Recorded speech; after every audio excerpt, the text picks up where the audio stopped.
vidas. Glória a Deus. Glória a Deus. Aleluia. Glória a Deus. Aleluia.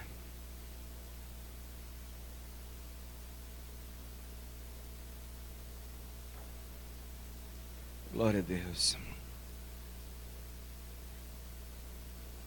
Tem alguém em nosso meio que está enfermo? Tem alguém que está enfermo em nosso meio? Vem à frente um pouquinho, por gentileza, vamos orar. Por favor, vem à frente, vamos orar. Está dentre vós alguém que está enfermo? Então chama os presbíteros, o pastor da igreja. Nós ungiremos com óleo e a oração da fé, que muito pode em sua eficácia será atendida e a enfermidade deixará o corpo. Em nome de Jesus. Aleluia.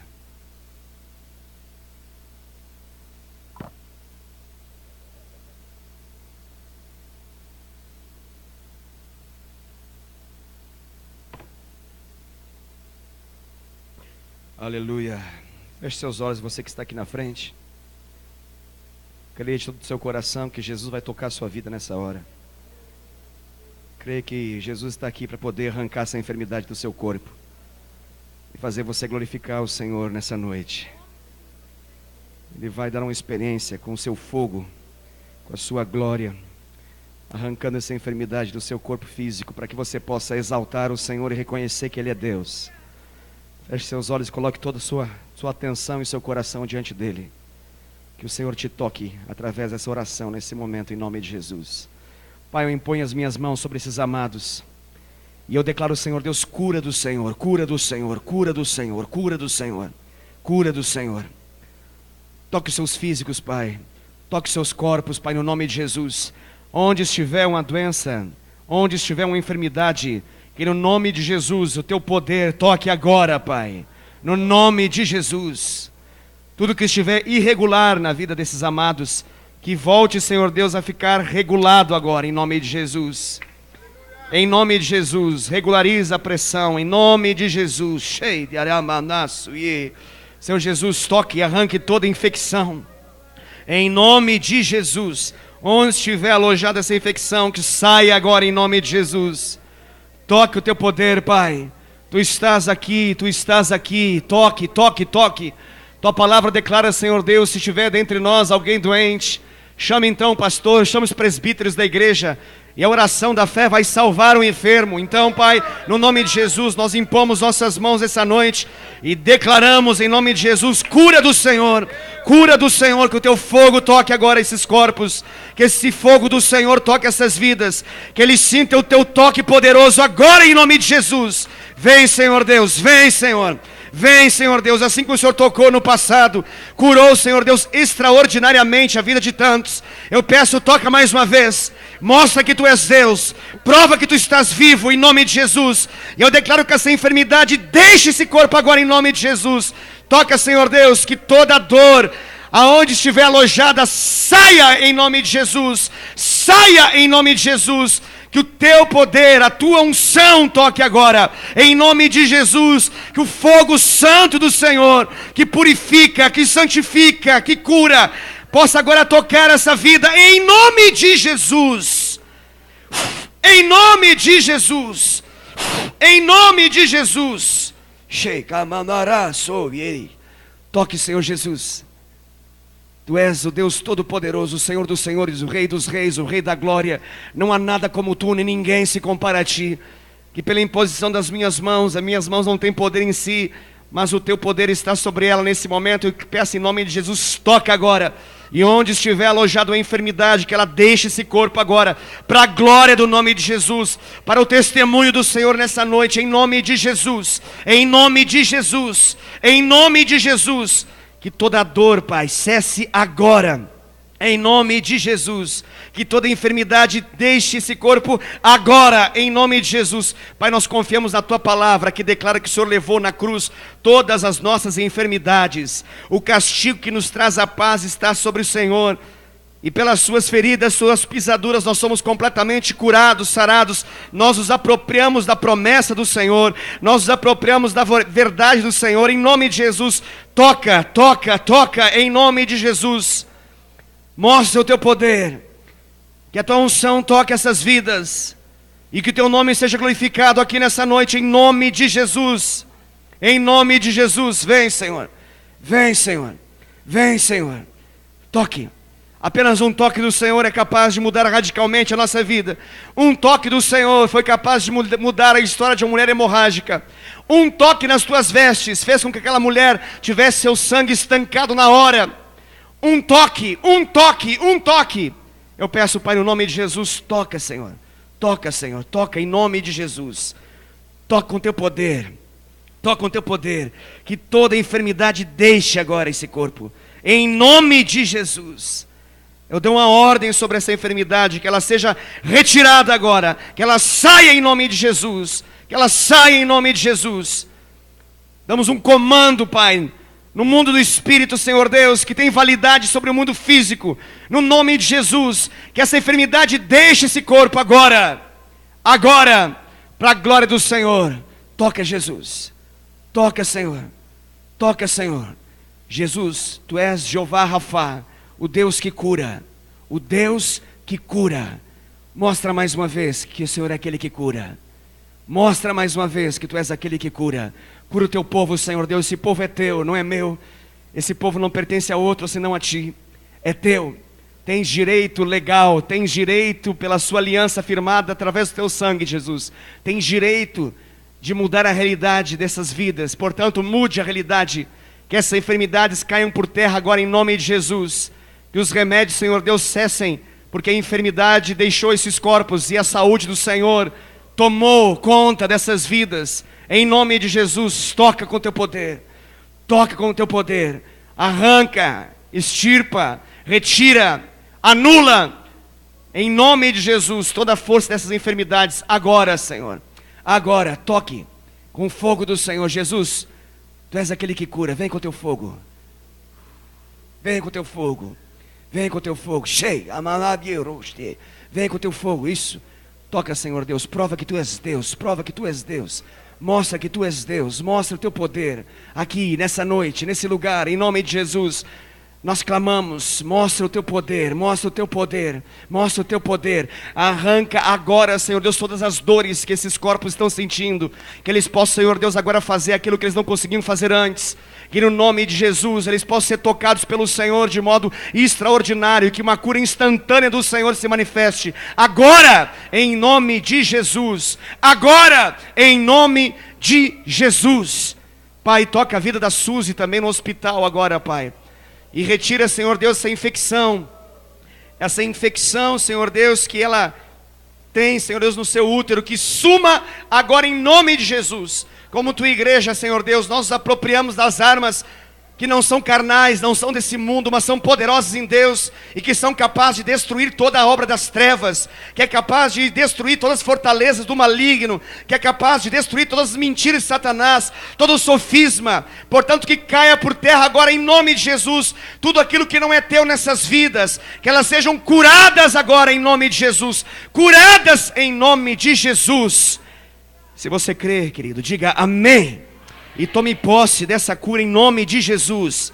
E se possível, tente fazer algo que você não conseguia fazer e perceba se Deus tocou você. Se Deus tocou você, demonstre. Se Deus tocou você, fale pra gente. Nós queremos nos alegrar juntamente com você e glorificar o nome do Senhor Jesus. Tente fazer aquilo que você não conseguia tentar. Se for uma enfermidade que não tem uma manifestação, um sintoma físico imediato, creia que Deus curou você e isso vai ser comprovado ao longo dos dias em nome de Jesus. E você vem para nós aqui e fala, através de exames, através de comprovação médica, que essa enfermidade deixou a sua vida, em nome de Jesus. Amém? Amém. Glória a Deus. Glória a Deus. Louvado seja o nome do Senhor Jesus. Deus abençoe você.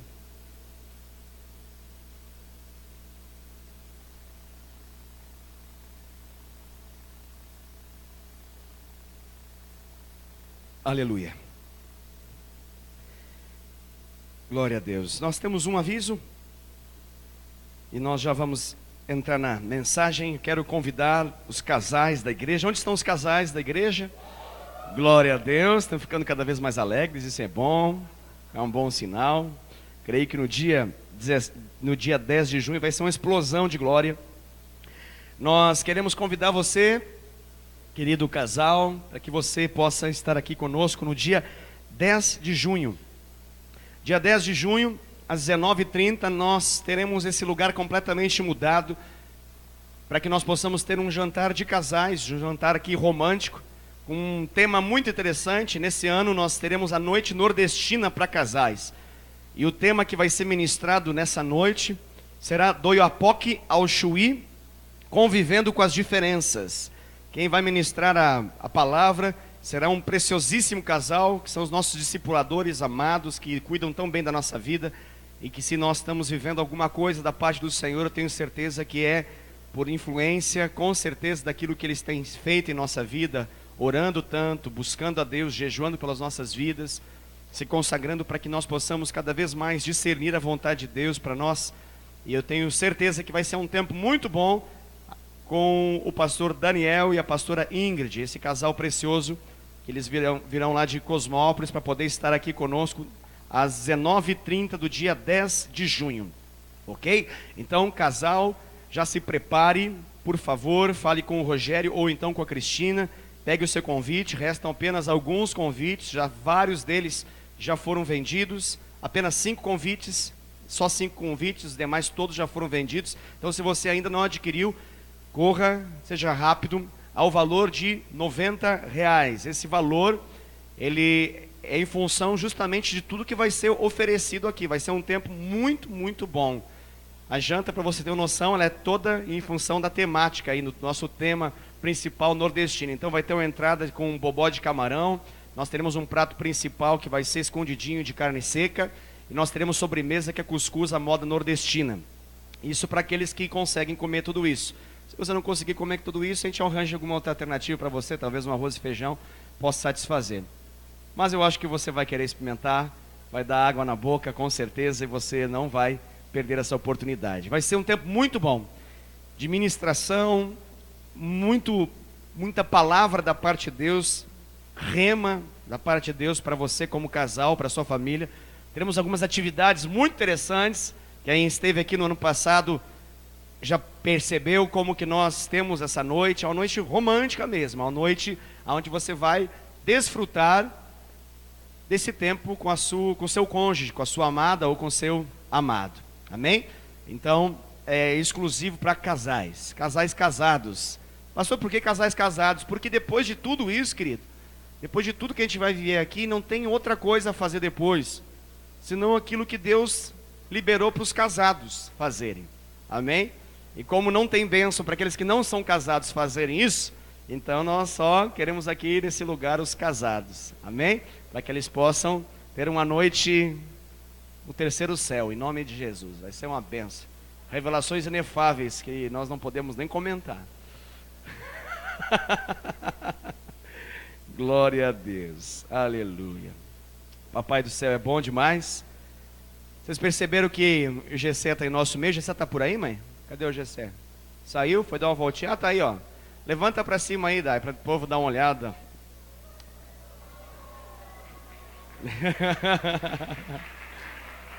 É.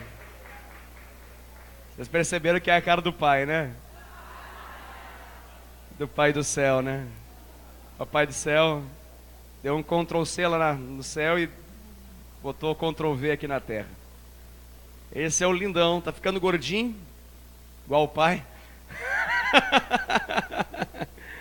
Mama, chora e faz algumas outras coisas também. Chora mais, dentre todas as demais coisas, o que mais ele faz, ele chora. Temos vivido um tempo muito legal lá em casa, porém um tempo bem interessante, assim, de olheiras, noites mal dormidas. Tem sido uma bênção. Ele tem tido bastante cólica. Ore por ele para que passe de uma vez esse negócio. Alguns falam que é 2 meses, alguns dizem que é 3 meses, alguns amados chegam e falam que vai 1 ano. Mas a gente está profetizando que vai se encerrar logo isso em nome de Jesus. Então nos ajude em oração, porque a gente quer dormir uma noite inteira tranquilo, amém? Principalmente a Dai, né? Mas como ele está lá em casa, e eu não sei para onde puxa essas coisas, tem uma voz assim, forte mesmo. Eu brinco, ontem tinha alguns irmãos lá em casa, ele começou a chorar, eu falei assim, esse aí é o nível 2, é que tem vários níveis, o máximo é o nível 5, o nível 5 só acontece de madrugada, o nível 5 é forte, irmãos, o nível 5 é quase insuportável, a gente se compadece por extremo, o nível 5 é forte, é o nível da dor, quando ele tem dor, ele dispara o nível 5, é muito forte. Não poderia ser diferente, como todos os demais lá em casa, então temos mais um garoto aí que tem uma voz forte também, grita bastante, né? Brinquei, não sei de onde puxou, mas você já deve imaginar, né? Glória a Deus. Gessé é uma bênção, assim como Eliel, nós estamos muito felizes. Dentro de alguns dias nós vamos consagrar, apresentar aqui na igreja de forma mais solene. Quero convidar você a abrir a sua Bíblia, então, no primeiro livro da Bíblia, no livro de Gênesis.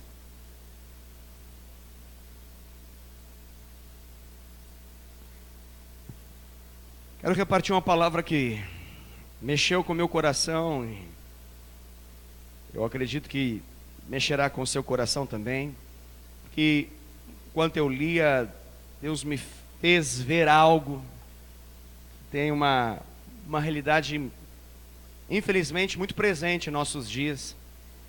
Mas eu quero, em nome de Jesus, que através dessa palavra o Senhor possa confrontar essa realidade, que essa realidade ela caia por terra em nome de Jesus. E que o Senhor possa fazer a vontade dEle acontecer em nosso meio, na vida de cada um de nós. Eu declaro essa palavra sobre a vida de todos que estão aqui. E eu fico muito feliz que você está aqui nessa noite. Abra o seu coração para aquilo que Deus quer falar. É uma palavra que você vai precisar colocar atenção para você não perder e não interpretá-la de modo inconveniente. Então, foque, ok? Aquilo que Deus está falando ao seu coração. Por favor, abra comigo no livro de Gênesis, capítulo de número 38. Gênesis, capítulo de número 38.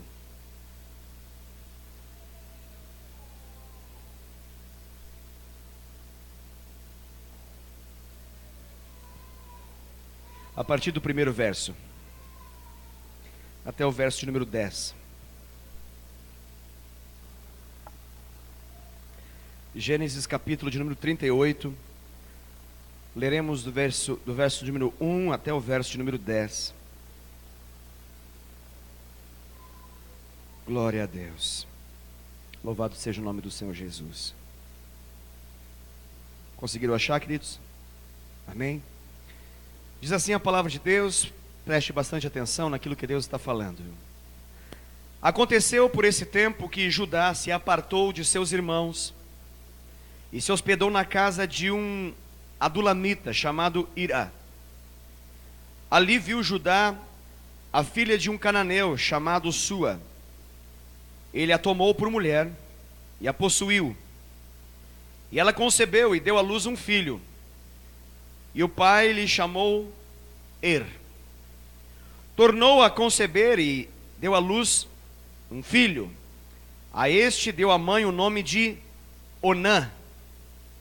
Continuou ainda e deu à luz outro filho, cujo nome foi Selá. Ela estava em Quezibe quando o teve. Judá, pois, tomou esposa para o seu primogênito. O nome dela era Tamar.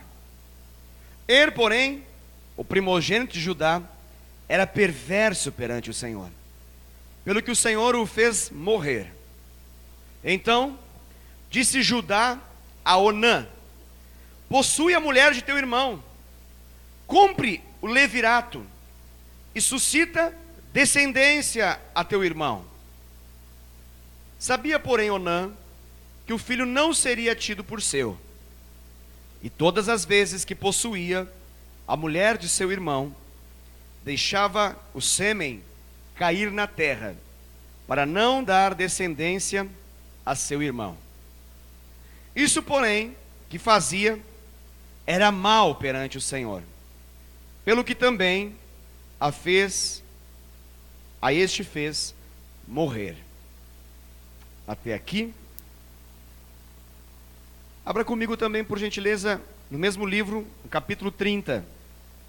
Gênesis, capítulo de número 30. Gênesis, capítulo de número 30.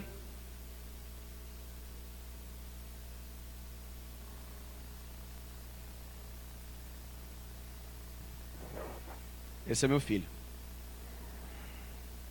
E esse é só o nível 1, tá? Esse é o nível 1. Está começando a entrar no 2. Gênesis capítulo 30, verso de número 1. Diz assim a palavra do Senhor: Vendo Raquel que não dava filhos a Jacó, teve ciúmes de sua irmã, e disse a Jacó: Dá-me filhos, senão morrerei. Verso de número 22. Verso de número 22.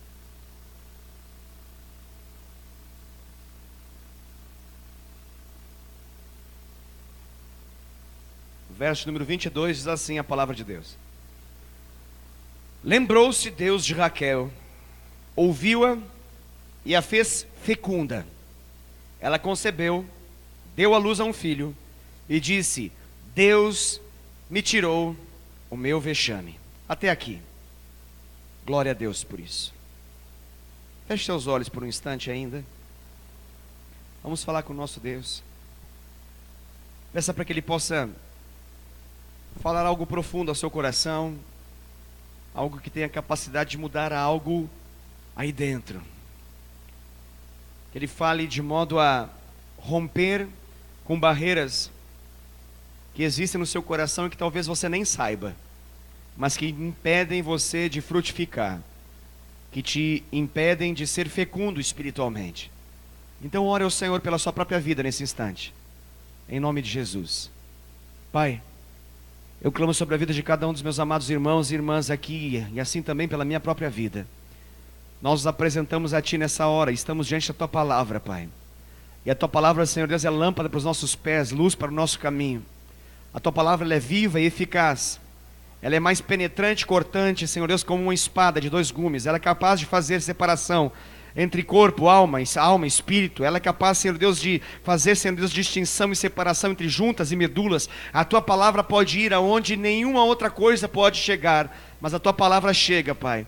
Ela chega no mais profundo do nosso ser, do nosso coração. E é nesse lugar que nós queremos, Senhor Deus, que o Senhor opere nessa hora. Que o Senhor faça-nos perceber a maneira como o Senhor vê a nossa realidade espiritual.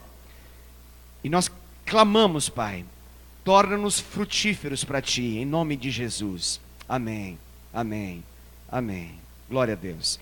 Amém, queridos. Essa palavra que eu escolhi ministrar ao seu coração é uma palavra, eu creio que pouco conhecida pela maioria dos cristãos, pela maioria dos homens e mulheres que leem a palavra de Deus. Eu não sei se você conhece muito a respeito da vida desse personagem aqui chamado Onã.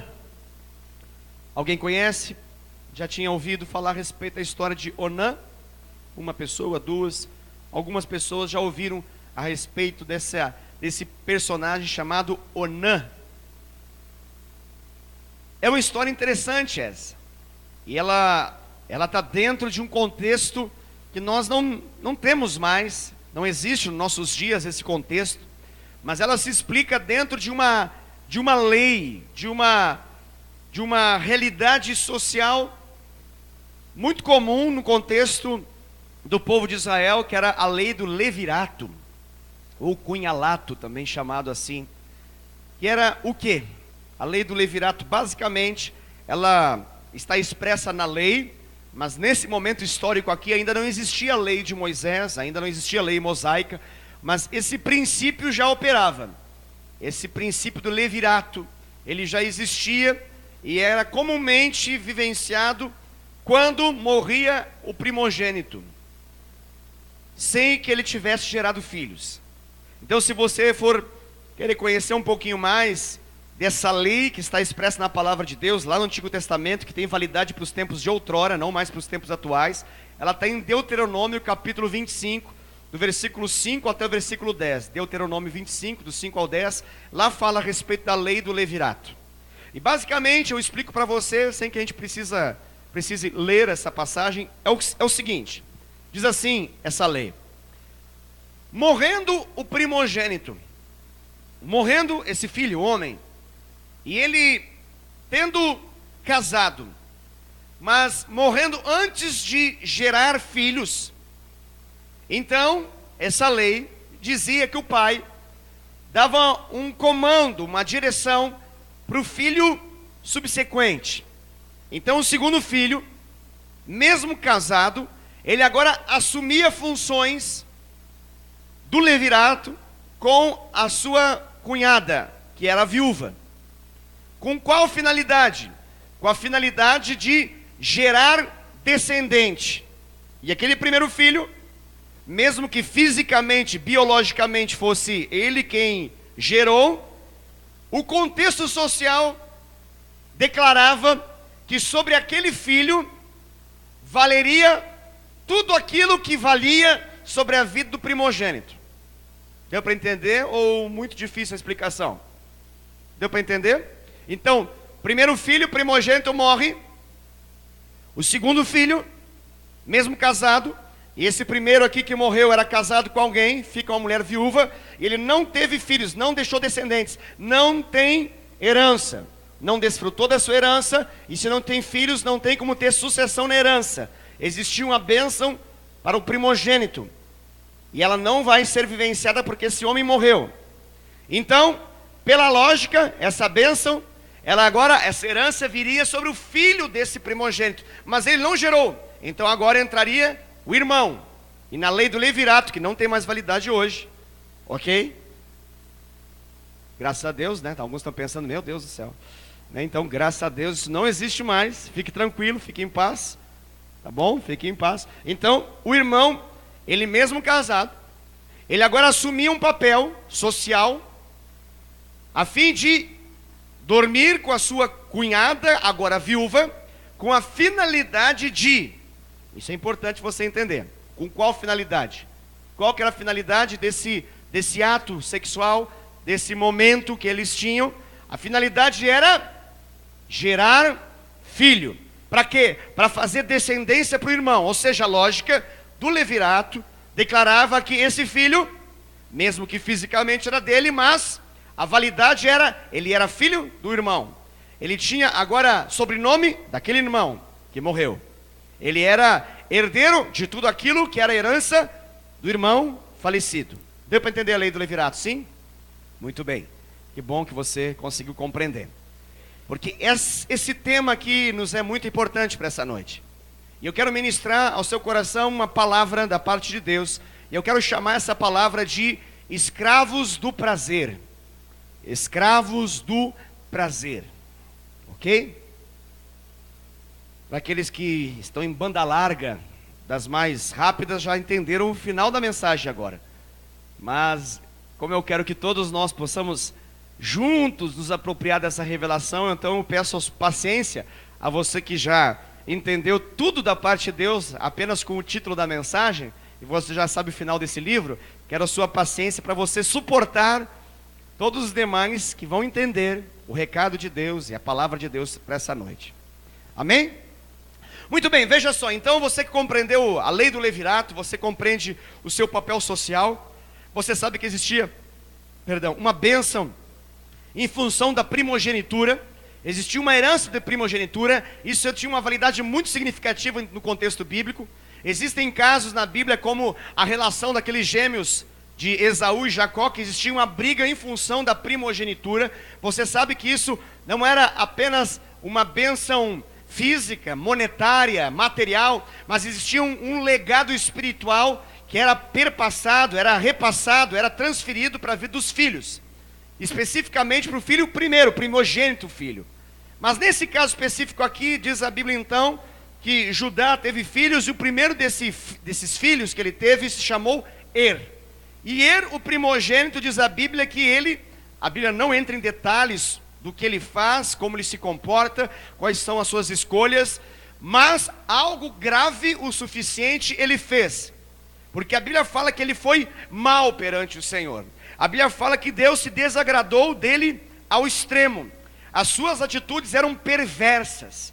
Ele era um homem mau. Mal até o ponto que Deus tirou a sua mão graciosa dele. Deus tirou a sua mão de misericórdia da vida de Er. Mesmo que ele estivesse debaixo de uma sucessão de bênção, mesmo que de algum modo ele fosse abençoado em função da aliança que Deus firmou com Abraão, o pai da fé, mas mesmo assim, por causa das decisões de Er, por causa da escolha de Er, a Bíblia nos dá a entender que Deus tira a sua mão abençoadora, e quando Deus tira a mão abençoadora da vida de alguém, o que resta é desgraça.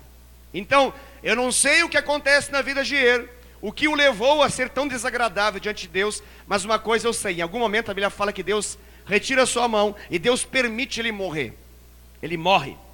E ele morre e a vida dele passa nas Escrituras Sagradas, ele perde a importância. Mas dentro do contexto, Judá entende que seria importante levar a sério a questão da primogenitura e estabelecer a herança para o primogênito, mesmo morto já não tinha como ele desfrutar, então ele queria um descendente para poder abençoar. E aí então ele direciona o seu outro filho, aqui o Onã, para que ele pudesse cumprir esse papel. E a Bíblia fala então que ele aceita isso. E aqui começa a ministração da parte de Deus. Eu peço a sua atenção máxima ao que Deus está falando. Onã foi alguém que disse sim. Foi alguém que ele se comprometeu com uma responsabilidade de boca. Ele falou, eu vou fazer. Onã, diante da fala do seu pai Judá, ele diz, conte comigo.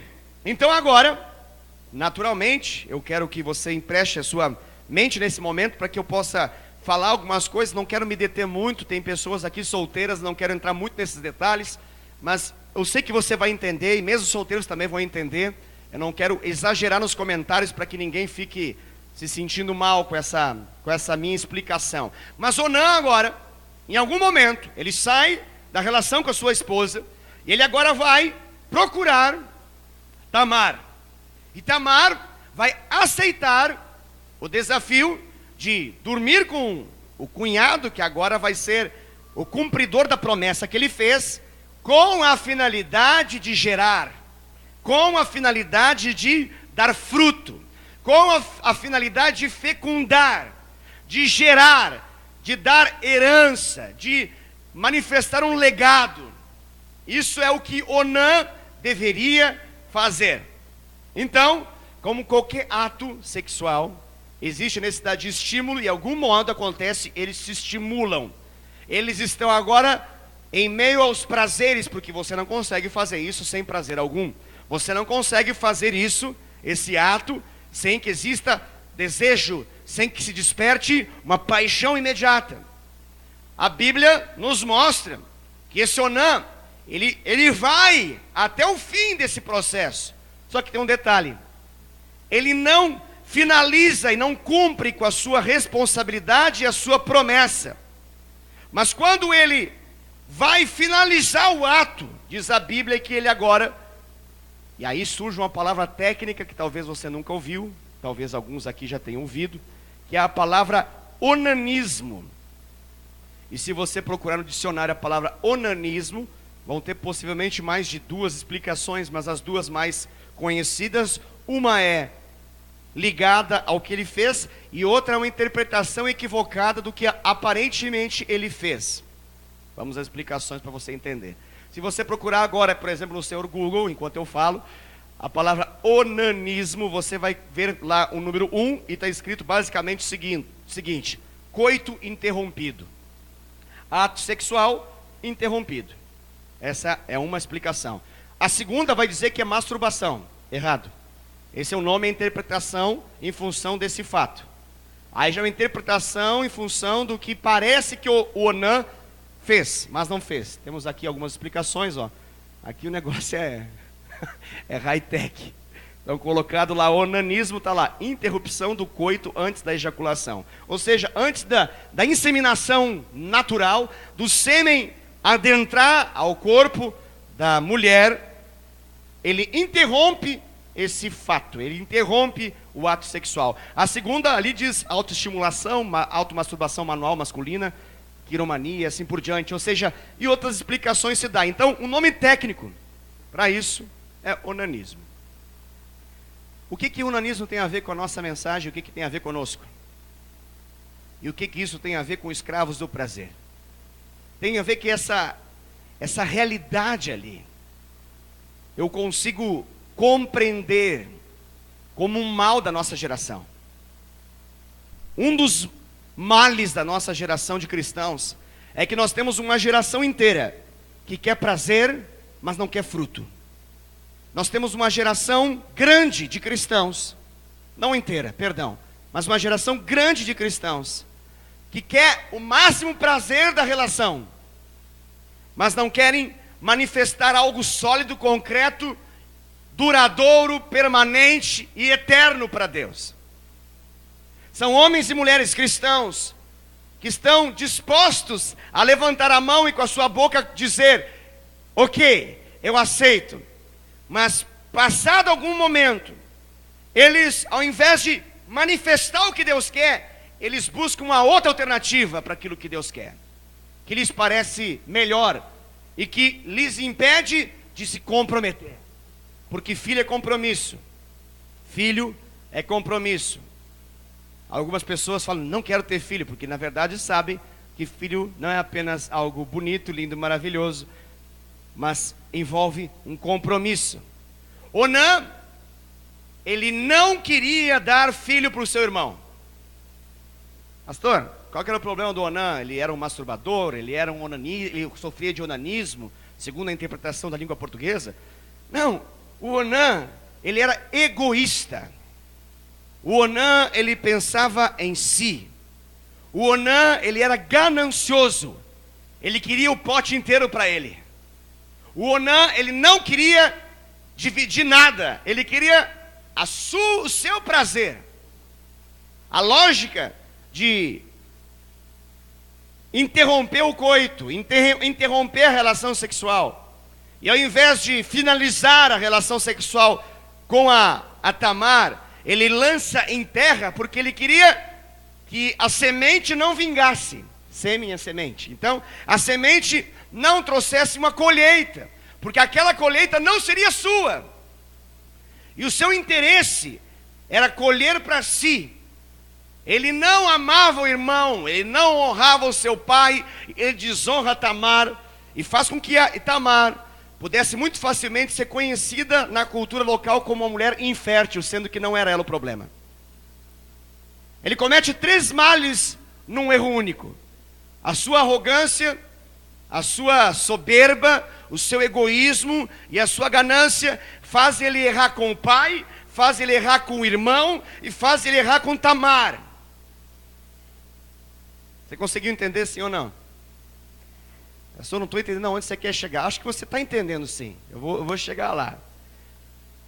Nós somos uma geração que precisa urgentemente de uma correção em nosso coração. Porque tudo que nos faz parecer algo legal, bom e prazeroso, nós queremos rapidamente, nos envolvemos com força máxima. Mas quando existem responsabilidades no processo do reino, nós criamos facilmente desculpas. E nós jogamos, entenda a linguagem, sêmen na terra. Mas não a terra que vinga, mas sim num lugar impróprio que não vinga nada. Essa é a ideia aqui.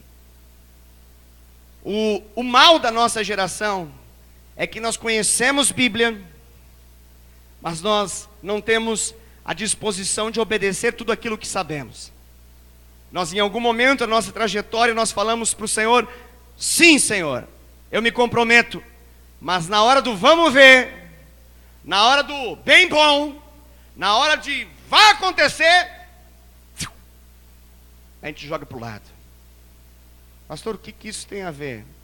Tem a ver quando nós ouvimos uma mensagem e Deus nos ministra e a gente fala: eu quero ser um discipulador.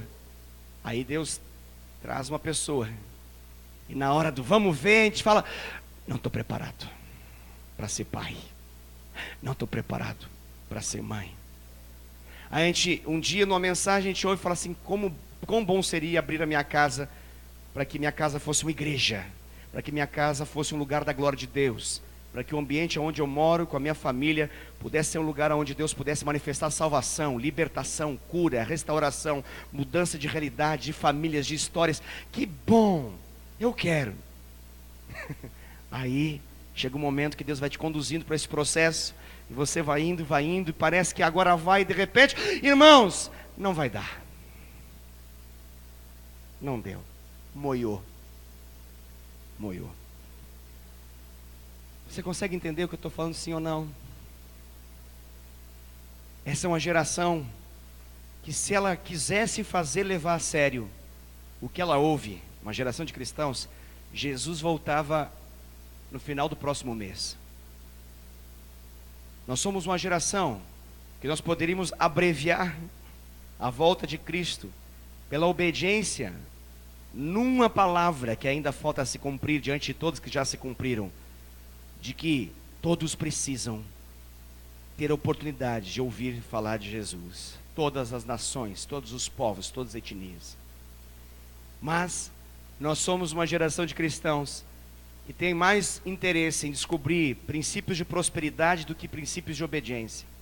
Nós somos uma geração de cristãos que está mais tem mais disposição para descobrir princípios que têm a ver conosco, que nos fazem bem e que nos geram satisfação e prazer, do que atender o ID de Jesus e ganhar vidas para Cristo e cuidar bem delas.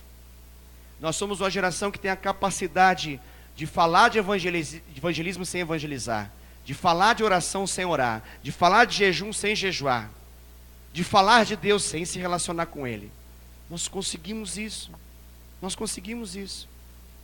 Pastor, não é possível, não fala um negócio desse. Nós somos uma igreja da Visão do MDA, a igreja Fonte Divina da Indaiatuba, a igreja mais linda dessa cidade. É verdade, concordo com você. Mas quando eu vejo num Tadel, por exemplo, que é o nosso lugar, que as coisas são levadas a sério, num Tadel de terça-feira, aonde nós sabemos os caras e as mulheres que semeiam dentro e não fora, e nós vemos que a realidade de um Tadel dá mais ou menos talvez uns 5 a 10% do que está aqui, nós nos preocupamos com isso e descobrimos que tem pessoas que querem tudo menos filhos. E querem tudo menos filhos. Querem cantar, querem pregar, querem dançar, querem pular, querem fazer tudo menos filhos. O dia que nós conseguirmos traduzir ministério na capacidade de gerar para Deus, nós abalamos Indaiatuba para Jesus. No dia que cada um de nós aqui sairmos desse lugar, e ao entrar nesse lugar, nós entendermos que aqui é um quartel-general do Senhor que nos capacita para essa batalha, e ao sair por aquelas portas, saber que acabamos de entrar no nosso campo missionário, Indaiatuba será tocada por Jesus. Eu falo isso porque existe alguns cristãos que entendem que campo missionário são aqueles cristãos que estão morrendo lá no Estado Islâmico, são os cristãos que estão padecendo na Venezuela, são os cristãos que estão com dificuldades no Oriente Médio. Lá é campo missionário. Não entende que campo missionário é tudo aquilo que você faz logo depois que você sai de ouvir a palavra do Senhor. Não entende que campo missionário é você, ali na rua já começa o campo missionário. É ali, é o lugar de gerar para Deus, gerar para Deus, gerar para Deus. A minha oração hoje era que Deus pudesse fazer um despertamento missionário no nosso meio. Mas não aquele despertamento missionário que nos faz dar dinheiro para as missões. Porque isso é um modo, e é muito importante que isso aconteça. Afinal de contas, essa igreja, ela sustenta realmente, de forma bem concreta, pelo menos 2 missionários no campo atualmente. Nós sustentamos de forma assim, poderosa, 2 realidades em Recife, Campinas, realidades concretas. Essa igreja tem vivido uma prosperidade que vai ser ainda muito maior, Deus tem prometido, e nós vamos sustentar muitos, mas muitos, lá longe. Mas isso não nos exime da responsabilidade de fazer missões aqui. Isso não nos exime da realidade e da necessidade de gerar para Deus aqui. Está entendendo sim ou não, querido? Sim. Em nome de Jesus. Diga amém, né? Ou diga aleluia. Porque eu acredito de fato, não sei se você está entendendo, eu estou com um sorriso nos meus lábios, mas a mensagem é forte. Eu estou falando que nós, por vezes, não somos muito diferentes do mundo lá fora. A filosofia explica a realidade do que nós temos acontecido, ela enquadra esse tempo como pós-modernidade. E a pós-modernidade é conhecida na filosofia como um tempo onde existe a quebra dos absolutos, onde tudo é relativo. E a característica principal do nosso tempo, filosofia explica que é o hedonismo. O que é hedonismo? É o prazer pelo prazer. O que importa é ser feliz, é a máxima do mundo lá fora. Não importa o que você faz, o importante é seja feliz. O conselho na barbearia é o mesmo conselho no cabeleireiro, no Instituto de Beleza das Mulheres. Se existe alguma reclamação, saia dessa. O importante é você ser feliz. Essa é a lógica do hedonismo. Ninguém quer pagar preço. Ninguém quer sacrificar nada, ninguém quer ir até uma milha a mais, ninguém quer entregar capa, ninguém quer fazer absolutamente nada disso. A lógica do mundo é, seja feliz. Essa é a lógica do mundo. É interessante, porque eu acabo tendo uma porta evangelística fácil, pelo fato de ser pastor, não pelo conhecimento que eu tenho, não por aquilo que eu vivencio em Deus, mas pelo simples fato de falar pastor. Falou pastor, pronto, a coisa muda. Para bem ou para mal, dependente do lugar onde você está. É muito interessante esse negócio. Às vezes é algo muito promissor e às vezes eu fico olhando a cara da decepção das pessoas quando elas descobrem que eu sou um pastor. Porque elas vão, pela primeira vez, elas vão soltando papos que elas acham legais. E aí de repente vão falando de coisas assim bem atrevidas, sem muito pudor. Aquele modo masculino de falar um com o outro. E eu vou deixando e vou conduzindo. Até que chega um momento que a pessoa pergunta, e o que você faz? Aí eu falo, eu sou pastor evangélico. Ah, olha, interessante. Legal. É interessante ver, ou a alegria de alguns, ai que bom, que bênção. Puxa, como eu queria conversar com o pastor, eu tenho dúvidas. Essa é uma realidade. A outra é, pastor, legal, interessante. Por quê? Porque a lógica que a pessoa estava falando e operando até então o importante é ser feliz. O importante é ser feliz. Ontem mesmo eu estava conversando com a pessoa, e ela estava falando comigo, conversando e tal, falando, eu sou de Minas Gerais, eu vim para cá, e aqui agora estou fazendo essa profissão, mais outros mineiros também estão trabalhando comigo, eu moro ali perto do shopping, tem lá, não é bem uma república, nós somos amigos já há um certo tempo, nós dividimos ali o aluguel, mas não é um clima república, é um clima familiar. Que legal, e você veio para cá? Eu vim porque não aguento mais meus pais, é horrível morar com os pais, é triste, depois de um certo tempo, não dá. Você vê, eu voltei esses dias lá para casa, lá em Minas Gerais, lá em Juiz de Fora. Cheguei lá, eu queria sair, os pais me perguntaram para onde eu ia. Eu falei, eu já sou de maior, já moro fora há tempos. Eu ouvindo, né? Deixando com cara de feliz. Deixando a pessoa falar. E ela foi falando, até que ela disse, eu cheguei 5 horas depois, estava lá minha mãe me esperando, com uma cara lá. Não dá, não é horror, né? Eu quero ser feliz. Falei para ela, deixa de ser feliz. Eu já tenho idade suficiente para saber o que eu quero da minha vida, e eu lá. Pois é, que coisa, E você, o que você faz? Eu sou pastor evangélico. Entendi. A cara é... Outra vez eu estava assim na fila aqui do Miranda. Aí tinha um senhor de 72 anos. Reformado da Marinha, morador aqui de Indaiatuba. Eu não sei porquê, mas eu atraio essas situações assim, né? Jesus. E ele começou a puxar papo comigo, falando da fila, do governo, do Lula, conhece o Lula, conhece a Dilma e tal, trabalhou em Brasília, e aí veio para cá um tempo atrás, mora aqui perto, e foi falando, a minha esposa é tal, mas ela já não comparece mais. Aí eu, não, mas nós temos um pacto, temos um acordo, e ela me liberou. Aí já puxou um celular, assim, ó, deixa eu mostrar para você aqui o negócio aqui. Ó, Itatinga aqui, ó, olha aqui, olha.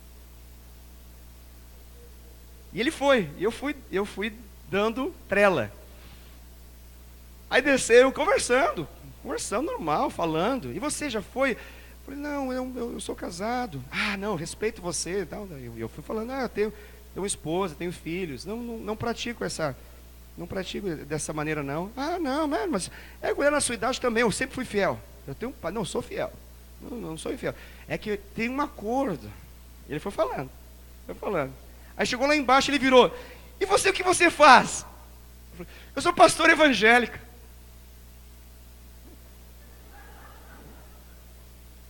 Aí ele, não é religião a questão, né? Não é religião, o problema não. Aí eu vi que assim, deu tilt, Cara, ele ficou sem saber o que fazer. Mas eu não queria estragar. Eu queria conquistá-lo. Eu fui caminhando com ele, fui deixando ele falar e se expor, até o momento que lá embaixo eu consegui ministrar ele. Eu fui falando com ele agora dos princípios de Deus.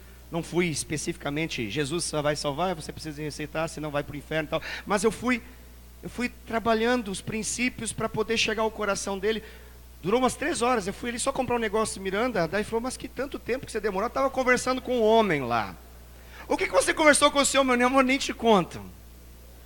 Rapaz, uma história interessante, um homem de 71 anos que está lá tinindo, ele falou de uma tal de pílula azul que ele toma, é uma bala ele fica.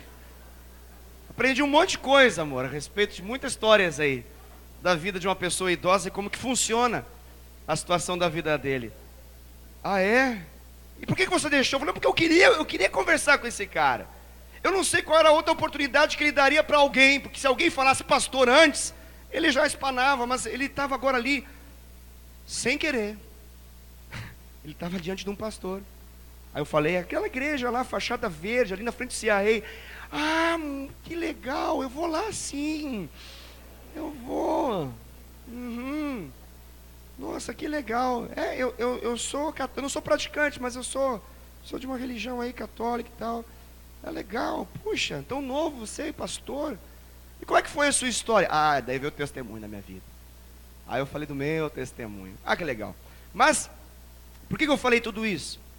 Porque a lógica dele era, não dá de um jeito, a gente tenta um outro jeito. O importante é ser feliz. Ele estava feliz porque ele estava agora se relacionando com umas menininhas extremamente novas aí. Estava feliz da vida. Essa era a alegria dele. Porque a alegria dele estava nisso. Essa era a fonte do prazer da vida dele. Ele era um escravo desse prazer. A alegria dele era mostrar para todos os homens que passasse quem que ele se relacionava. Como ele com um homem de 71 anos, mas quando ele falou a idade, eu falei, não parece, porque ele era realmente uma pessoa muito bem assim, muito saudável. E quando eu falei que ele era saudável, ele achou bonito, então, provar o quão saudável ele era pela capacidade que ele tinha de buscar o prazer e se tornar então um escravo desse prazer. Você consegue entender qual é essa realidade lá fora? A lógica lá é, importante é ser feliz. Só que tem uma diferença gritante daquilo que está lá fora em relação a nós. Nós não praticamos o que esse homem praticou.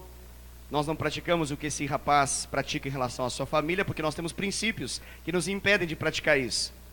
Só que esses princípios todos que nós estamos mencionando, que nos fazem ter segurança de que nós somos cristãos, não necessariamente nos tornam frutíferos.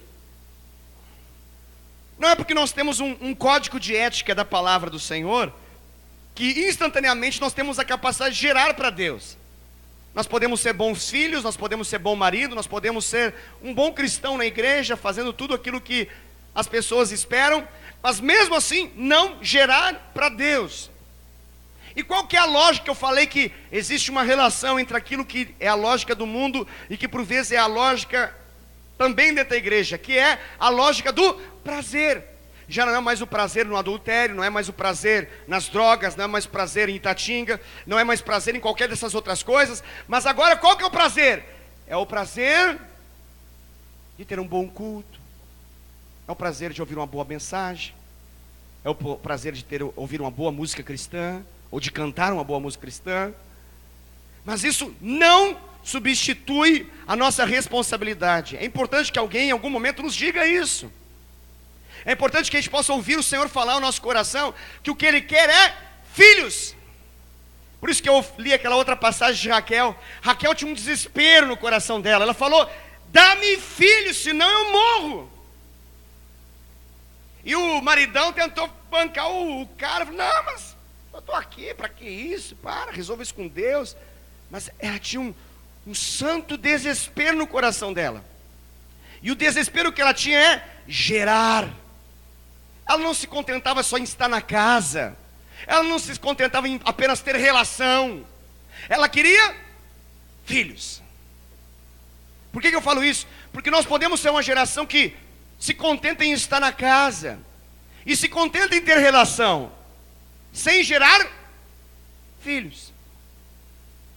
E deixa eu falar para você, o Senhor está sempre fértil. Se você se relacionar de modo profundo com Ele, Ele vai gerar frutos através da sua vida. Se você tem algum problema de infertilidade, você grudar no Senhor e se relacionar profundamente com Ele, Ele está sempre fértil. Ele está sempre pronto a manifestar frutos. E entenda frutos aqui como filhos. Eu não estou falando filhos. A pregação não fala aqui. A temática não é sobre coito interrompido. Não é sobre masturbação. A temática não é essa. A temática é filhos. E se nós formos apenas escravos do prazer, nós vamos querer apenas uma maneira de se relacionar com Deus de um modo gostoso. Hoje foi bom, hoje foi bênção. Mas a pergunta continua ecoando: onde estão os filhos? A gente pode voltar para casa e falar: nossa, hoje o culto foi uma bênção. Aquela música lá, olha, aquela do Creio que Tu és a cura é boa. Aquela do escudo e proteção, muito legal. Aquela primeira, agora eles fizeram uma coisa lá envolvente. A pregação foi legal, foi desafiadora. Senti um toque, senti um arrepio. Que legal, mas a pergunta continua acontecendo. E a pergunta é: onde estão os filhos? Pastor, por que precisamos insistir nesse assunto? Porque essa é a razão pela qual você está vivo ainda. Pense, o que não é feito no céu e que só pode ser feito na terra? Pensa um pouquinho. Talvez você pense assim: eu quero mais êxtase, eu quero mais poder, eu quero mais a glória, eu quero mais, quero chapar mais, eu quero mais da glória do Senhor na minha vida, eu quero sentir um fogo, eu quero ser avivado. Pensa, você vai para um lugar que você vai ter tudo isso plenamente, nível 100%, onde não tem pecado, não tem sofrimento, não tem interrupção disso. Você vai viver essa adrenalina louca permanentemente. Então é melhor morrer, porque nada que você viva aqui na terra se compara com aquilo que você vai viver nos novos céus e nova terra. Então, o que nós precisamos fazer aqui que lá não é feito? Responda para mim diante dessa mensagem. O que se faz aqui na terra e que lá no céu não se faz mais? Filhos! Fisicamente não se faz mais lá. A Bíblia fala que lá não vai ter em casamento. Lá a Dai vai ser minha irmã.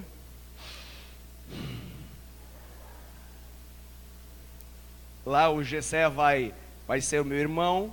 A minha mãe vai ser minha irmã. O Eliel vai ser meu irmão. Essa é a realidade dos céus. Lá não se dá em casamento. Lá não se gera filhos. Lá não tem um ato sexual. Lá não existe essa realidade. Por quê? Porque tudo isso tem a ver com essa realidade aqui. Essa de agora. Se essa lógica fisicamente, ela tem um limite em nossa vida, e eu sei que a maioria aqui possivelmente já viveu esse momento e já chegou a esse limite. Muitos casais aqui falam: pastor, não tem mais como. Não dá mais, já interrompeu o processo. Não é nem coito interrompido, é processo de fertilização interrompido. Já lacrou, já selou, já não tem mais como fazer o processo. Agora é só para desfrutar, nada mais para procriar. Pode ser, mas espiritualmente você não tem esse limite. Espiritualmente você não tem esse limite. Talvez você fale: não, pastor, eu queria 2 filhos. Talvez o Davi fale assim: eu quero 3 filhos. E chega! Ele tinha falado 2 antes, mas veio o terceiro. Então, é um limite. Tem um limite, né, Davi? Tem que ter, né? Tem que ter um limite. Né, Fabiano? Cadê o Fabiano? Tem que ter um limite. Não sei onde está o Fabiano. Camacol, tem que ter um limite. A gente chega, tem um limite, fisicamente falando, tem um limite. Mas espiritualmente não tem esse limite. Todos nós aqui precisamos fazer filhos para Deus, gerar filhos para Deus.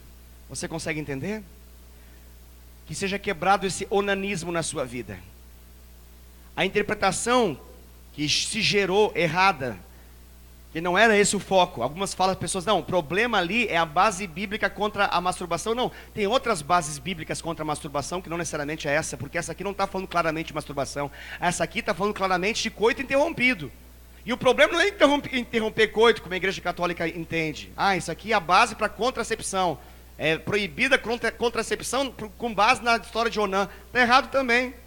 Ali não falou que o problema é a contracepção. Ali não está falando que o problema foi a tentativa de não gerar filho. Mas a intenção de Onã, ele não queria gerar filhos com um propósito. E o propósito de não gerar filhos, que ele não queria dar filho para o seu irmão. Essa era a questão. Então, num primeiro momento, ali não é a autoestimulação com a finalidade de jogar fora e não dentro de uma mulher, que seria masturbação. Também não é a ideia de um coito que se interrompe para que não possa gerar uma gravidez, como talvez a camisinha possa ser um efeito mais moderno daquilo que é vivenciado aqui, que não existia nada desse processo. Não, mas não é essa a temática. A temática aqui é de que ele não cumpriu com o propósito de Deus para a vida dele. E quando ele não cumpriu com o propósito de Deus, a Bíblia fala que Deus se desagradou ao extremo dele.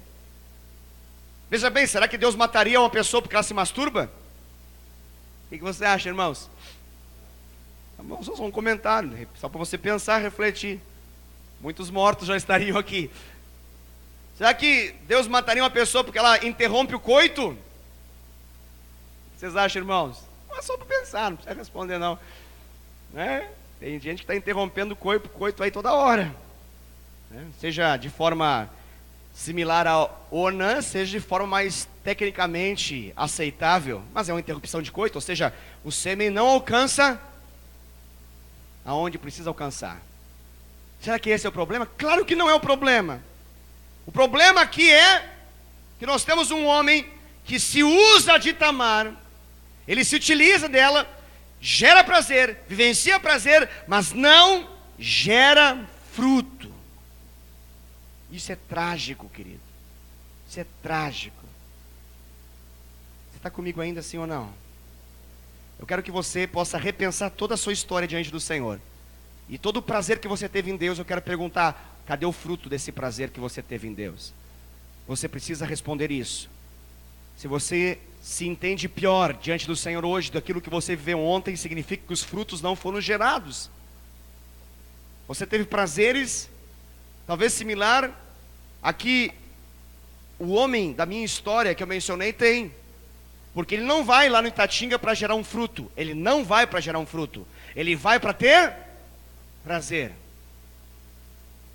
Ele não se relaciona com as meninas lá na prostituição com a finalidade de dar um filho, gerar um filho, para fazer herdeiro. Não, ele não quer isso. Ele não quer responsabilidade. Ele vai lá porque ele quer prazer. Ele se transformou num escravo do prazer. Espiritualmente, repense a nossa vida, a sua vida, e pense quais são os frutos da sua vida, querido. Eu convido você a pensar. Deixa eu fazer uma pergunta. Nós estamos hoje no dia 28 de maio. Está acabando o 5º mês do mês.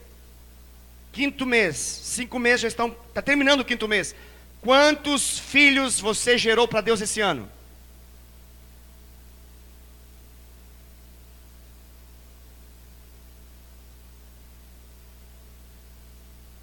Quantos filhos você gerou para Deus? Você é um cristão, você está na terra para poder fazer filhos para Deus. Você não está na terra para poder ter conta inativa do fundo de garantia, para poder adquirir uma nova televisão Smart TV, para trocar de carro no final do ano com 13º. Você não está na terra para poder trocar de emprego e conseguir uma melhor colocação profissional. Você não está na terra para poder completar a sua universidade, ou seu curso técnico, ou então completar um curso de teologia. Você está na terra para poder fazer filhos para Deus. Por quê? Porque aqui na terra se faz filhos para Deus. Lá no céu não faz. Deixa eu evangelizar você. Lá nas ruas de ouro, você se encontra lá junto à fonte de água permanente, do lado da árvore da vida. Aí está passando uma pessoa lá e fala: oi, queria falar de Jesus para você. Você já conhece Jesus? Lá no céu não tem isso, porque lá no céu, todos que vão para lá, já tem Jesus, já entregaram a vida para Cristo. Lá não se gera para Deus. Agora aqui, é o lugar para gerar para Deus. Eu quero perguntar novamente para você, 5 meses se passaram, ainda tem mais 7 meses aí. Quais são os frutos?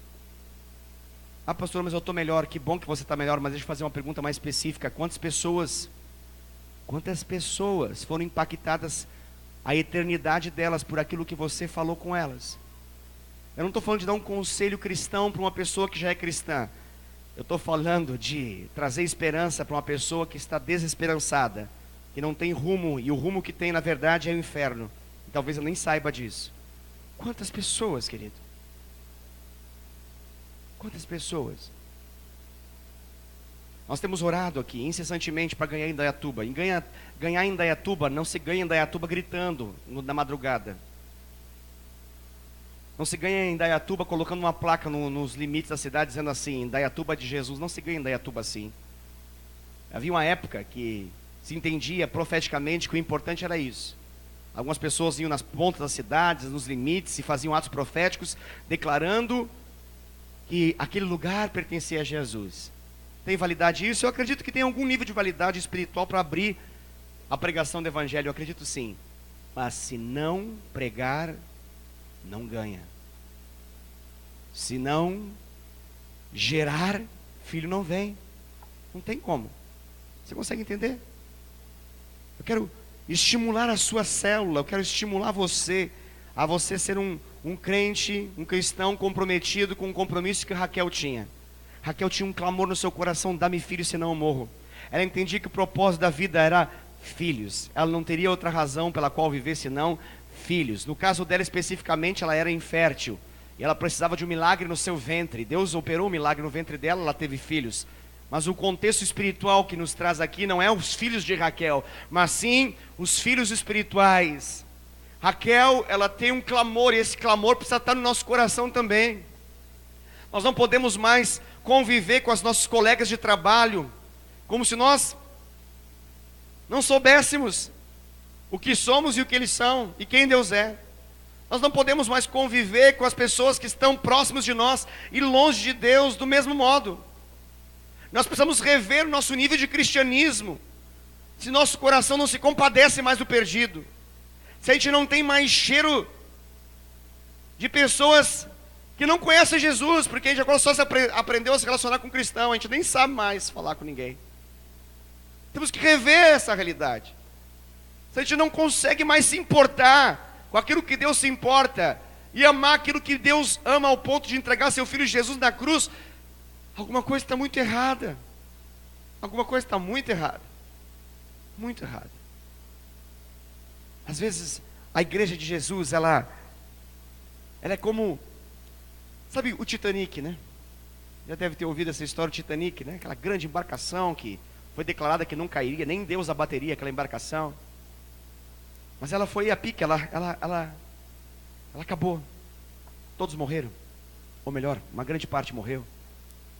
Uma história que ficou aí registrada. Mas você consegue imaginar o clima do Titanic dentro do Titanic? Dentro. Era um clima prazeroso.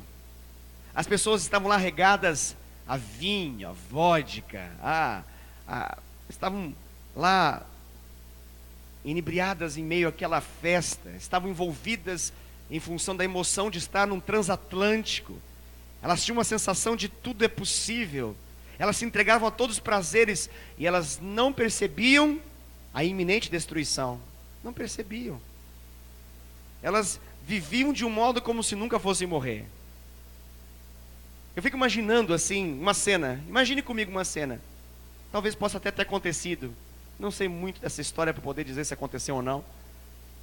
Mas imagina a festa acontecendo, todos lá com seus black tie, com as suas roupas assim de gala e honra, naquele momento, naquela sala especial, onde está sendo celebrado, e de repente acontece tudo aquilo. Imagine uma cena comigo, pessoas lá no mar, pessoas agora se afogando lá. Imagina alguém vendo isso tudo. Alguém se aproxima da janela e consegue visualizar isso. Mas ao ver aquela cena e ver a festa, ela percebe, fecha. A cena do filme Titanic tem um momento que toca violino. Toca violino, é melhor tocar violino. É melhor, festa, fica na festa, não veja a realidade. Ela é dura, ela é cruel, tem gente morrendo. Vamos festejar. Sabe esse quadro que eu estou narrando para você? Às vezes parece que se torna um pouco a realidade da igreja também. Nós falamos, tem gente morrendo.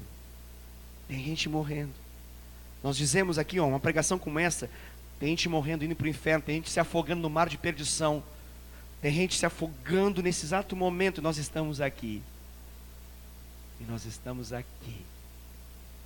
Você consegue entender o que eu estou falando, sim ou não? E nós estamos aqui preocupados com a nossa dança, com nossas músicas, com o nosso tempo de pregação, que já são 9h07, deu a hora. Mas tem gente lá fora morrendo. É como se alguém falasse assim, fecha a janela, Rogério, fecha a janela, não vamos ver. Vamos ficar aqui, que aqui está gostosinho. Esse é o tipo de geração de Onã que eu estou mencionando.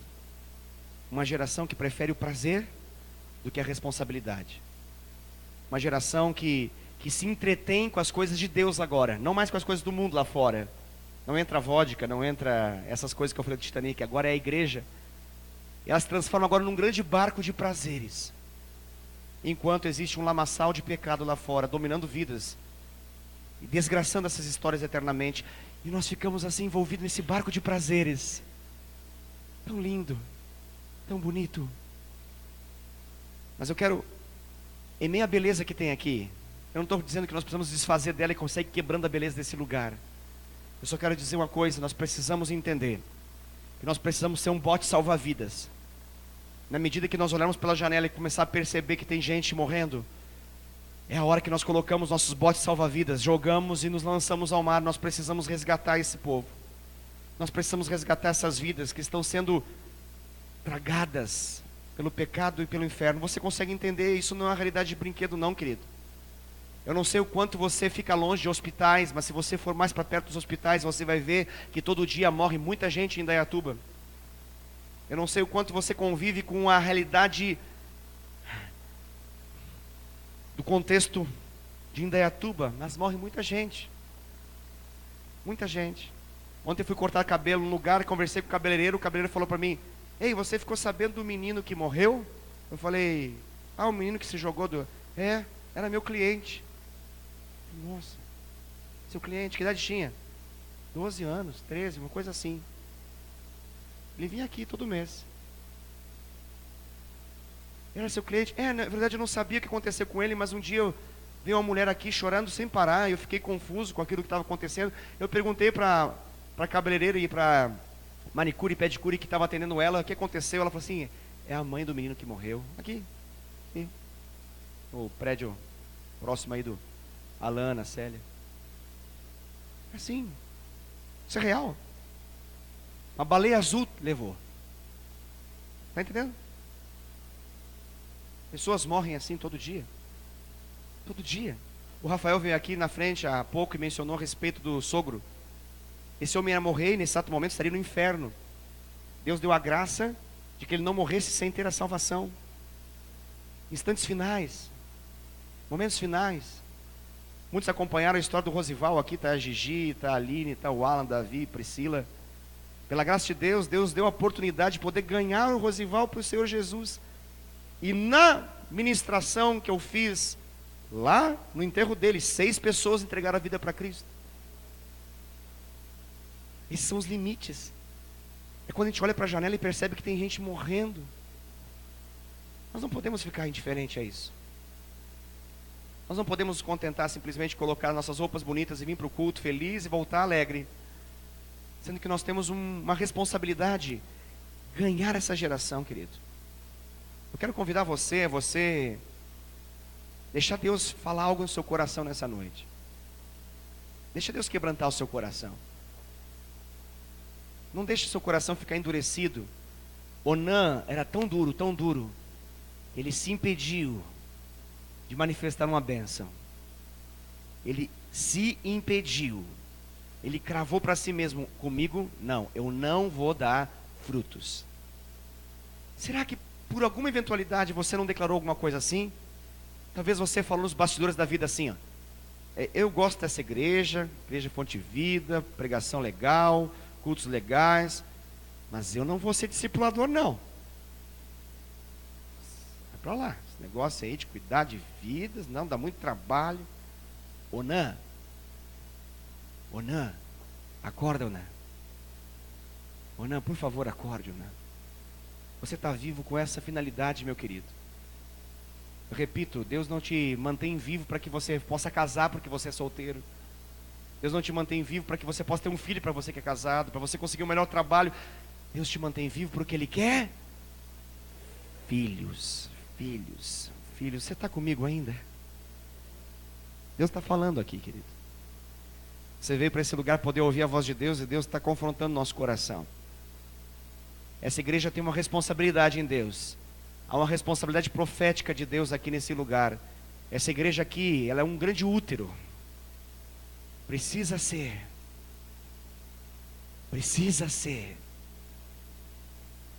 Você quer? Você aceita isso? Pastor, mas eu sou pequeno demais, eu sou o menor da minha família. Davi também era. Eu sou o menor da minha casa. Os da Bíblia todos eram também. Pastor, eu não sei falar. Fica tranquilo, Ele vai dar as palavras para você. Pastor, o que eu tenho que fazer então?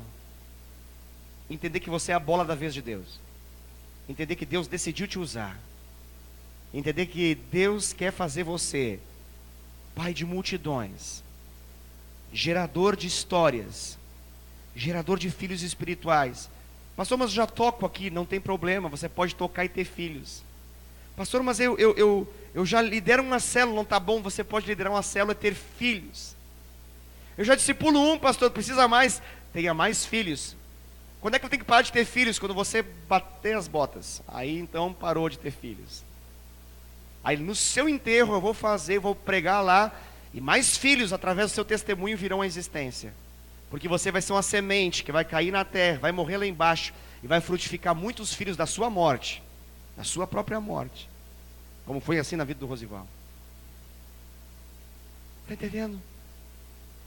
Por favor, entenda. Pastor, eu achava que era só uma visão celular. Não. É uma grande família que Deus quer fazer em Indaiatuba, composta de uma multidão de filhos. Pastor, eu achei que era célula. Não, é filhos. Eu achei que era ser discipulador, pastor. É filhos. Está entendendo? Que seu clamor possa ser o de Raquel. Você possa elevar a voz ao Senhor nessa noite e dizer: Senhor, dá-me filhos. Dá-me filhos, dá-me filhos. Eu não quero continuar a ver uma geração se perdendo. Dá-me filhos. Dá-me filhos.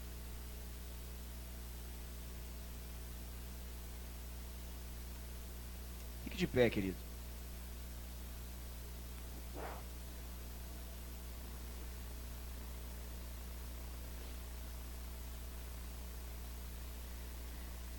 Há uma multidão para ser ganha. Essa igreja vai viver um grande e novo tempo do Senhor, de um grande avivamento aqui, eu tenho certeza disso.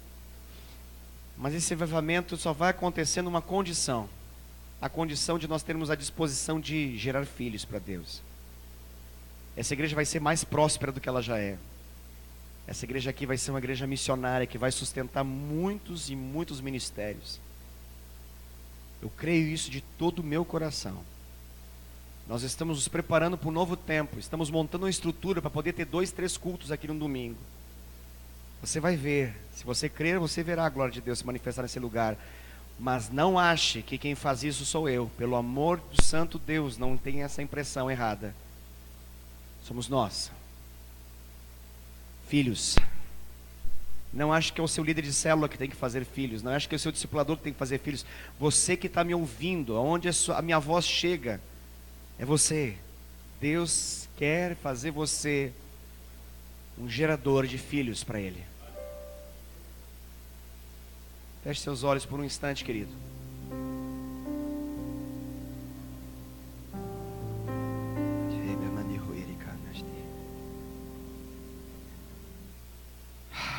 Enquanto a gente fica numa batalha de descobrir qual é a célula melhor que nós temos aqui na igreja, enquanto nós ficamos na dúvida se a gente precisa sair da azul para ir para amarela, ou se sai da amarela vai para verde, ou se vai da verde para vermelha, há uma geração de pessoas morrendo lá fora. Enquanto a gente fica batalhando para descobrir se o nosso discipulador de fato é bom o suficiente para continuar sendo o nosso discipulador, há uma geração de perdidos lá fora que morrerão e passarão a eternidade sem Deus. Enquanto a gente fica aqui discutindo uma série de coisas, é semelhante ao Titanic que eu mencionei. Nós precisamos fazer algo, querido. Nós precisamos fazer algo. Eu convido você a nós não apenas refletirmos essa mensagem, mas nós irmos e cumprirmos com a grande comissão. Portanto, ide, fazei discípulos de todas as nações, batizando-os em nome do Pai, do Filho e do Espírito Santo, ensinando-os a guardar todas as coisas que vos tenho ordenado, e eis que estarei convosco até a consumação dos séculos, até o fim de tudo. Ouça o Senhor falar ao seu coração nessa noite, querido. Você tem duas alternativas com essa mensagem, não existe uma terceira, só tem duas. É você falar, eu sou Onã e vou morrer assim. Ou você dizer, Senhor, me faça como Raquel. Eu quero filhos. Eu quero filhos. Eu quero filhos. Eu quero filhos. Dá-me filhos, senão eu morro. John Knox foi um avivalista na Escócia. Ele tinha um clamor dizendo, dá-me filhos, Senhor. Dá-me filhos, senão eu morro. John Wesley, as suas orações eram, dá-me filhos, dá-me filhos, dá-me filhos, senão eu morro. Smith Wigglesworth, ele orava aos céus e dizia para o Senhor, Senhor, dá-me filhos, dá-me filhos, dá-me filhos, senão eu morro. Savonarola dizia, dá-me filhos. Lutero dizia, dá-me filhos. Esses homens, eles tinham um santo desespero em seus corações. E o desespero era gerar, gerar, gerar, gerar. Não confunda o propósito, querido. Não confunda o chamado, querido. Seu chamado não é cantar. Seu chamado não é pegar o microfone. O seu chamado, acima de tudo, é fazer discípulos para Cristo. O grande chamado, a grande comissão, ela é essa. Não se exima da responsabilidade. Se nessa noite você escutou, ouviu a voz do Senhor teu Deus, não endureça seu coração. Eu quero convidar você, aí onde você está, não precisa vir aqui na frente, mas nesse momento, fala para Deus aquilo que está no seu coração e diga para Ele o que você quer. E se você quer filhos espirituais, levante sua voz e diga, dá-me filhos, dá-me filhos, dá-me filhos. Ponte sobre as águas, para que Indaiatuba seja salva, para que cada bairro dessa cidade seja tocado pela glória de Deus. Dá-me filhos, para que a vida seja transformada, para que a baleia azul não mate mais ninguém. Dá-me filhos, para que as drogas não matem mais ninguém. Dá-me filhos, para que o crack não ceife mais vidas, para que o pó e a cocaína não ceife mais vidas. Dá-me filhos, para que o suicídio e aqueles que se atiram da caixa d'água não façam mais isso. Dá-me filhos, para que as pessoas não sejam mais mortas na rua, por armas de fogo ou armas brancas. Dá-me filhos. Dá-me filhos, para que os adolescentes perdidos em meio a um mundo de devassidão possam conhecer a verdade. Dá-me filhos. Dá-me filhos. Eleve o seu clamor a Deus, querido. Eleve o seu clamor a Deus. Onã, ele era egoísta, pensava só em si. Ele só queria prazer. Não pense só em si. Não fique preocupado com o seu estômago mais do que com as vidas das pessoas que morrem e vão para o inferno. Não fique mais preocupado com o seu umbigo do que com as pessoas que morrem e vão para o inferno. Ore ao Senhor para que Ele mude o seu coração. Tire o coração de Onã e coloque um coração de Raquel, disposto a clamar, dar-me filhos, até que Deus então gerou e deu filhos a Raquel. Pai, eu te louvo, Senhor Deus, por essa mensagem. Uma mensagem de confronto do Senhor. Uma mensagem que não é gostosa de ouvir, mas é importante para a nossa vida. Uma mensagem, Senhor Deus, que nos tira da zona de conforto, que nos tira dessa zona protetora de segurança que nós mesmos criamos e nos lança na Tua vontade, que nos obriga a depender de Ti, que nos leva a confiar só em Ti e saber que sem o Senhor nós nada podemos fazer. Pai, eu peço em nome de Jesus, quebra a realidade dessa geração de Onã e nos faça uma geração de Raquel, disposta a gerar para Ti, gerar para Ti, gerar para Ti.